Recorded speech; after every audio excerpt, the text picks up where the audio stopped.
মধ্যযুগৰ অসম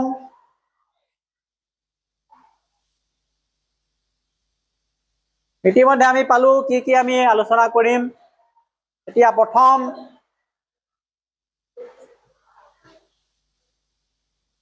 কি কৈছে, সপ্তম শ্ৰেণীৰ সমাজ বিজ্ঞানৰ পাঠ্যপুথিৰ ইতিহাস খণ্ডৰ প্ৰাগ ঐতিহাসিক অসম নামৰ অধ্যায়ত আমাৰ ৰাজ্যখনৰ অতীত সম্পৰ্কে আলোচনা কৰা হৈছে। এইটো 7ত আছিলে নে নাই?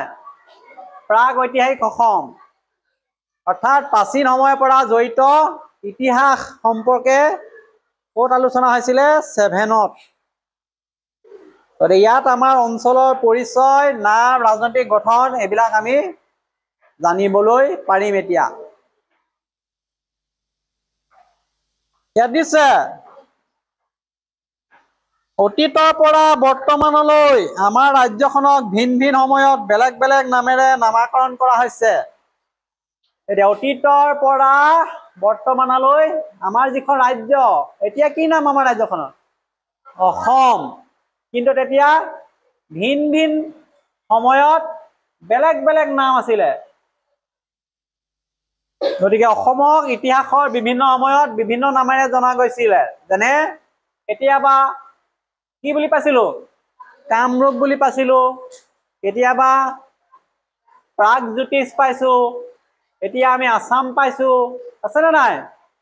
গতিকে এই নামবোৰ বিভিন্ন সময়ত বিভিন্ন ৰজা, বিভিন্ন সংস্কৃতি, পৰম্পৰা, বুৰঞ্জী অনুসৰি পৃথকে পৃথকে বেলেগ বেলেগ নাম। কামৰূপ, কেতিয়াবা প্ৰাগজ্যোতিষপুৰ,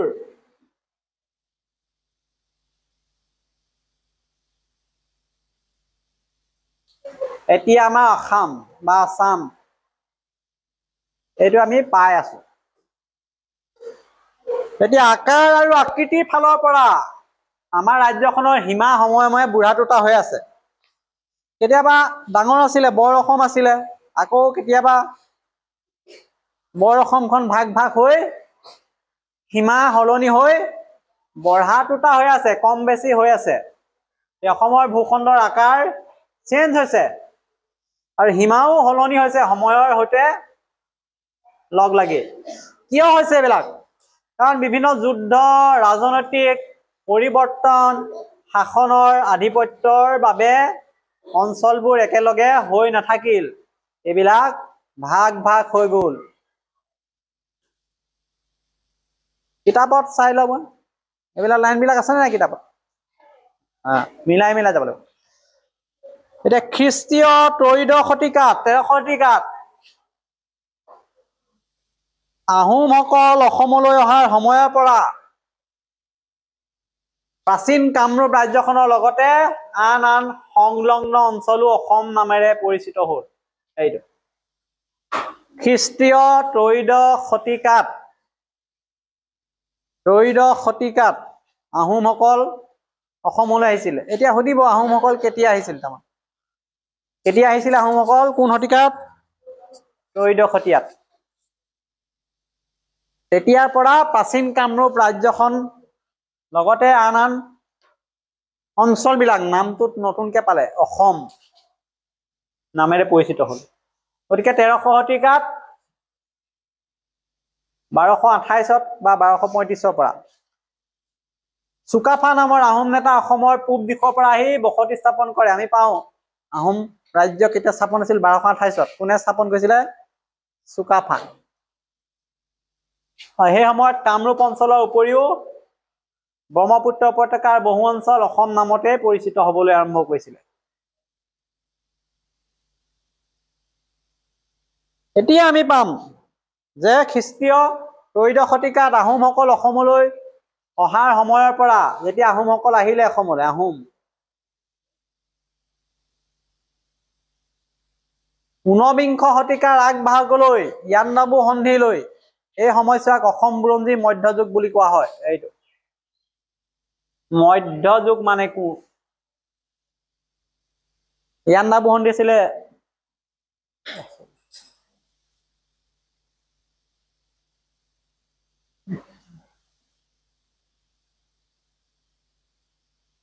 26 মধ্যযুগ কাক বোলে ধুনীয়াকে ক'লে কথাটো যে ত্ৰয়োদশ শতিকাত আহোমসকল যেতিয়া অসমলৈ আহিলে স্বৰ্গদেউ চুকাফাৰ নেতৃত্বত সেই সময়ৰ পৰা 19বিংশ শতিকাৰ আগভাগলৈ ব্ৰিটিছসকল অহাৰ সময়লৈ অৰ্থাৎ 92 সন্ধি হৈছিলে ব্ৰিটিছ আৰু মানসকলৰ মাজত ব্ৰহ্মদেশৰ ৰজাৰ মাজত সেই সময়খিনি কি বুলি কয় মধ্যযুগ বুলি কোৱা হয় গাৰ্গী মন দিব লাগিব ইয়াত বাহিৰলৈ চালে নহব গতিকে আমি এতিয়া এনেকৈ কৈছো আহোমসকলৰ আগমনৰ পৰা 1826 চনৰ 92 সন্ধি পৰ্যন্ত এই সময়ছোৱাক মধ্যযুগ বুলি কোৱা হয় এই সময়ছোৱাত অসমত আহোমসকলে ৰাজত্ব কৰিছিল আৰু এই সময়তে বহু ৰাজনৈতিক সাংস্কৃতিক পৰিৱৰ্তন ঘটিছিলে এতিয়া এখন মানচিত্ৰ দিছে কাষৰ মানচিত্ৰখনত ত্ৰয়োদশ শতিকাৰ অসমৰ মানচিত্ৰ চাবলৈ দিছে কিতাপত চাই লোৱা মানচিত্ৰখন তাত আমি চালে কি কি গুৰুত্বপূৰ্ণ তথ্য পাম আমি ইয়াত ত্ৰয়োদশ শতিকাৰ অসমৰ ভৌগোলিক সীমা বিভিন্ন ক্ষুদ্ৰ ৰাজ্যৰ অৱস্থানবিলাক দেখা পাম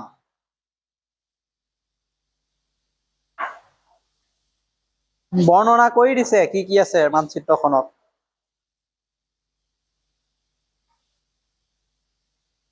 পশ্চিমে কৰতোৱা নদীৰ পৰা বৰ্তমানৰ দৰং আৰু নগাঁও জিলা সামৰি কামৰূপ কমতা নামৰ ৰাজ্য আছিলে এই মানচিত্ৰখনত দেখাইছে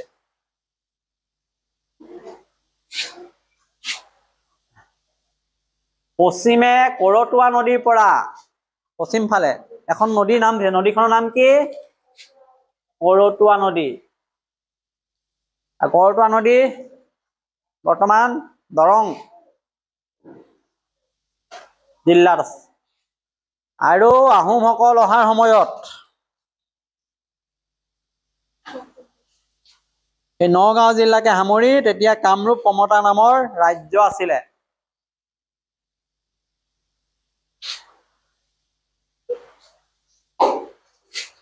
আৰু সেই সময়ত 13শ শতিকাত অসম এখন একত্ৰিত ৰাজ্য নহয় সৰু সৰু বহুতো ক্ষুদ্ৰ গোট আছিলে এতিয়া পশ্চিম সীমাত আছিলে কৰতোৱা নদী আৰু আহোমসকলৰ আগে দৰং অঞ্চললৈকে এই ৰাজ্যবিলাক আছিলে আৰু এই নগাঁও জিলাকে সামৰি এইটো কামৰূপ কমতা ৰাজ্য নাম দিছিলে মনত ৰাখিব কমতা ৰাজ্য কামৰূপ ৰাজ্যৰ সীমাটো লিখা বুলি ক'লে পশ্চিমে কৰতোৱা নদীৰ কথা ক'ব লাগিব বৰ্তমানৰ দৰং আৰু নগাঁও জিলাক সামৰি ল'ব লাগিব এই এলেকাটো হ'ব কামৰূপ কমতা ৰাজ্য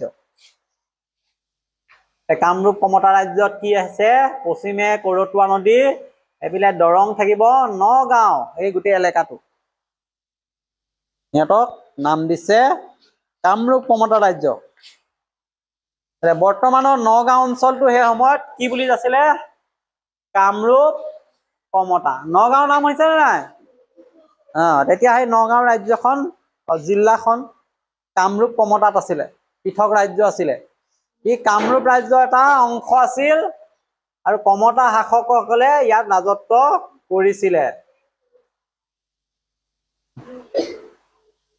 এটা পশ্চিম ফালৰ ব্ৰহ্মপুত্ৰৰ পশ্চিম ফালৰ কথা ক'লো কেইবাখনো ৰাজ্য আছিলে উত্তৰ ফালেও বেলেগ আছে পশ্চিমত বেলেগ আছে পূবত আছে এতিয়া পশ্চিমে নদী থকা নদীখনৰ নাম হ'ব কৰতোৱা নদী ইয়াত থকা ৰাজ্যখনৰ নাম হ'ব কামৰূপ কমতা ৰাজ্য নগাঁও সামৰি ল'ব দৰঙক সামৰি ল'ব এতিয়া উত্তৰ ফালে কি আছিলে ব্ৰহ্মপুত্ৰ নদীৰ উত্তৰ ফালে সোৱণশিৰি আৰু দিচাং দুখন নদী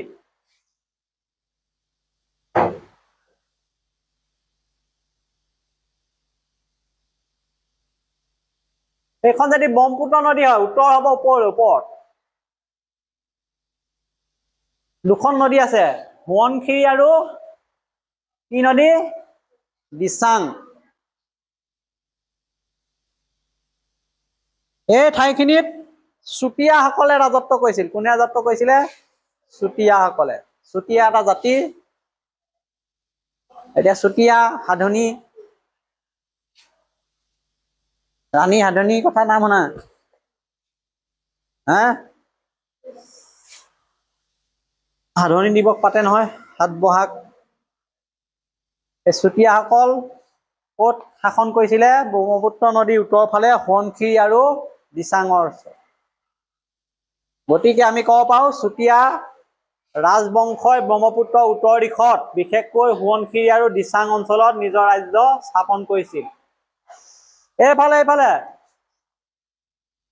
স্পষ্টকে মনত ৰাখিব লাগিব চুতীয়া ৰাজ্য ক'ত আছিলে? সোৱণশিৰি আৰু দিচাং নদীৰ আশে পাশে ব্ৰহ্মপুত্ৰৰ উত্তৰত। কোনে শাসন কৰিছিলে? চুতীয়াসকলে। এই চুতীয়া ৰাজ্যৰ পশ্চিমত অৰ্থাৎ ব্ৰহ্মপুত্ৰৰ দক্ষিণ ফালে দিখৌ আছিলে। এই দিখৌৰ পৰা কলং নদীলৈ ইয়াত দুভাগ কৰা আছে। ইয়াত কছাৰী ৰাজ্য আছিলে। আহোমসকলে ক'ত শাসন কৰিলে পালো, চুতীয়াসকলে ক'ত শাসন কৰিছে পাইছো। এতিয়া কছাৰী ৰাজ্য ক'ত আছে কৈছে? চুতীয়া ৰাজ্যৰ পশ্চিমত ব্ৰহ্মপুত্ৰৰ দক্ষিণ পাৰে দিখৌ নৈৰ পৰা কলং নদীলৈকে। গতিকে চুতীয়া ৰাজ্যৰ ঠিক পশ্চিমত ব্ৰহ্মপুত্ৰৰ দক্ষিণ ফালে দিখৌৰ পৰা কলং নৈলৈকে বিস্তৃত অঞ্চল আছিল কছাৰীসকলৰ। ই এক শক্তিশালী ৰাজ্য আছিল। কেইবাখনিও ৰাজ্য পাইছো, চুতীয়া ৰাজ্য, আহোমৰ ৰাজ্য, এতিয়া কছাৰী ৰাজ্য। কছাৰী ৰাজ্য তেতিয়াহ'লে চুতীয়া ৰাজ্যৰ পশ্চিমে ব্ৰহ্মপুত্ৰৰ দক্ষিণে দিখৌ আৰু কলং নদীলৈকে। চুতীয়া ৰাজ্যৰ পশ্চিমে আকৌ কছাৰী ৰাজ্যৰ উত্তৰ আৰু পশ্চিমে। এই চুতীয়া ৰাজ্যৰ পশ্চিম ফালে আকৌ এতিয়া যিখন ৰাজ্য পাইছিলো কছাৰী ৰাজ্যৰ উত্তৰ আৰু পশ্চিমে ব্ৰহ্মপুত্ৰৰ দুইটা পাৰত ভূঞাসকলৰ সৰু সৰু ৰাজ্য আছিল। ভূঞা ৰাজ্য। এই লাইনটো আমাক লাগিব। ভূঞা ৰাজ্য ক'ত আছিলে? এয়া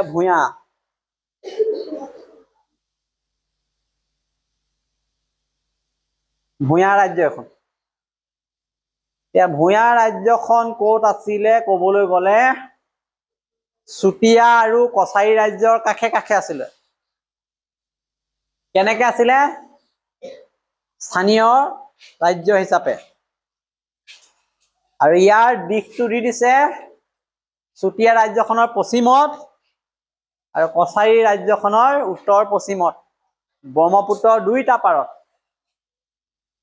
ভূঞাসকলে শাসন কৰিছিল। স্থানীয় শাসক। তেওঁলোকৰ ৰাজ্যবিলাক ক্ষুদ্ৰ ক্ষুদ্ৰ আছিল, সৰু আছিলে। আৰু ভূঞাসকলৰ কোনো একত্ৰিত ৰাজ্য নাছিল, কিন্তু অঞ্চলীয়ভাৱে প্ৰভাৱশালী আছিল।